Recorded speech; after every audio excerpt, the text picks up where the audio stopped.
Come on in, sit down. Imagine we're just sitting together right here by a dying, crackling fire. Welcome to this explainer. Tonight, we're taking a step away from our usual bright setups to look at something, well, a little darker. I want to share a hushed, kind of melancholic recounting of a tragic case study on human nature. We're going to dive into a grim, dark fable called The Familiarity of Evil. And look, we're not just reading a spooky story here. We're unpacking a really deep analysis of how ruin actually takes hold of a society. I have watched worlds end, not with a roar, but with a polite smile. Wow. That quote right there, it perfectly sets up the foundation of our fable today. We're so conditioned by movies and myths to expect our doom to literally announce itself, right? We expect the sky to fall, sirens blaring, terrifying monsters crashing through our walls. But the true nature of ruin, it rarely matches those terrifying expectations. Actually, the end of everything usually begins with just a gentle, agreeable nod. So, let's start with Act 1, the myth of the monster, or waiting for the sky to turn black. Our story introduces us to this isolated village that lived in constant, paralyzing generational terror of an entity they just called the Dark One. And because of this fear, their whole daily routine was completely dominated by these desperate, frankly futile, wards against the dark. They painted these grotesque gargoyles on their doors hoping to frighten off a beast. They spent hours, daily, sharpening spears, just getting ready for a physical war. They burned this thick, choking incense to repel evil spirits. Their entire psychological bandwidth was totally dedicated to preparing for a fight with an evil they completely misunderstood. And this brings us to the tragic irony of their delusions. On one side, you have their imagined threat. They were staring at the horizon, waiting for a towering creature of fire, horns, jagged teeth. They literally thought the sky would turn black and the earth would tremble beneath their feet. But then, look at the reality. When the Dark One finally arrived, it wasn't some roaring beast. It was simply an elderly, friendly man wearing a really fine crimson suit. They were so busy looking up at the sky for a monster that they didn't even notice this quiet gentleman walking right through their front gate. Moving right along to Act 2, an autumn evening arrival. A gentle step in the leaves. Because evil, as it turns out, has an absolutely impeccable sense of timing and ambiance. It was this beautiful autumn evening. Picture this, a backdrop rich with warm, vibrant colors, golds, oranges, deep reds. But there is a really haunting, eerie contrast going on here. While the world outside was just beautiful and crisp, inside, the villagers harbored this rotting, decaying sense of hope. Those beautiful autumn leaves perfectly masked the internal rot of a people who were just profoundly exhausted from centuries of fear. And then he appeared. The Crimson Stranger. He was an elderly gentleman with a friendly, knowing smile, and he had this single, elegant feather tucked neatly right into his hat. But the most crucial detail here, the one that honestly should send a shiver down your spine, is that his face felt like a distant dream. As he walked through the village square, you know what happened? People didn't run. No, they smiled back. They found him vaguely, unnervingly familiar, kind of like an old friend they just couldn't quite place. Which brings us to Act 3, the blacksmith's surrender, the first soul lost.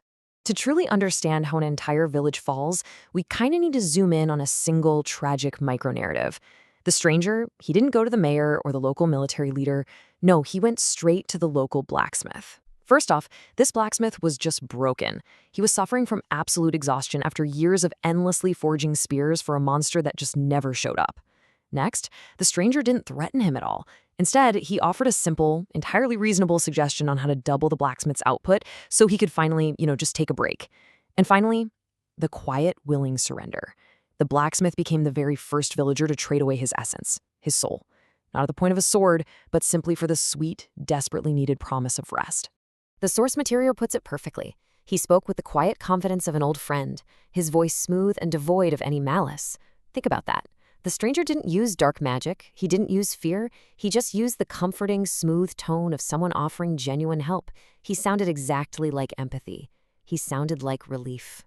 Now we're on to Act 4, the illusion of convenience, or opening the gates.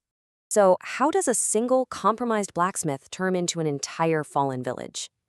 Well, the rot spread because the stranger started offering to fulfill their secret, hidden desires in exchange for their peace. We're talking absolute power for those who felt weak. utter convenience for those who are just tired of struggling, and ultimately, an end to all dissatisfaction. The crazy part? The villagers didn't even realize they were making a trade. They literally thought they were just making their lives easier.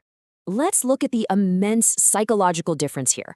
On one hand, being conquered by a beast, that means a forced will. It means the gates were violently broken down and you fought until the bitter end. But on the other side, being undone by a guest, that means you opened the gates yourself. You literally welcomed the threat into your living room. The villagers weren't defeated in some grand battle. They simply signed away their peace on the dotted line of convenience. And that leads us to Act 5, the reflection of shadows, the true horror. We've reached the haunting climax of our tale. Listen, if you take away absolutely anything from our time by the fire today, let it be this. The source material completely redefines the concept of horror here. It isn't found hiding in the dark shadows of the village alleys. It isn't lurking out in the deep woods. The true horror? It's the unsettling truth found staring back at you from the cold glass of a mirror. And here is the fable's darkest, absolutely most brilliant twist. The man in the crimson suit, he was never a monster from some faraway fiery realm. No, he was a manifestation. He was merely a reflection of the villagers' own hidden shadows, their own laziness, their own greed, and their own desperate desire for easy ways out. He was just an ordinary neighbor who looked exactly like themselves. That is exactly why his face felt so strangely familiar to everyone who passed him in the square. They were literally looking at their own capacity for compromise. Let's just sit with this thought for a second. The most dangerous evil is not the one that frightens us, but the one that understands us. That is the core thesis of this entire explainer. Think about it. An evil that frightens you, well, it unites you. It makes you sharpen those spears and stand together shoulder to shoulder. But an evil that understands you, it isolates you. It offers you a sneaky shortcut. It slowly, quietly dismantles your moral compass by giving you exactly what you want right when you are too tired to earn it honestly.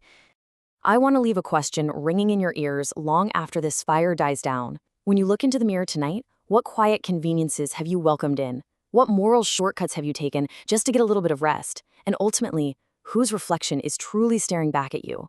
Thank you so much for sitting by the fire with me to explore this incredibly powerful dark fable.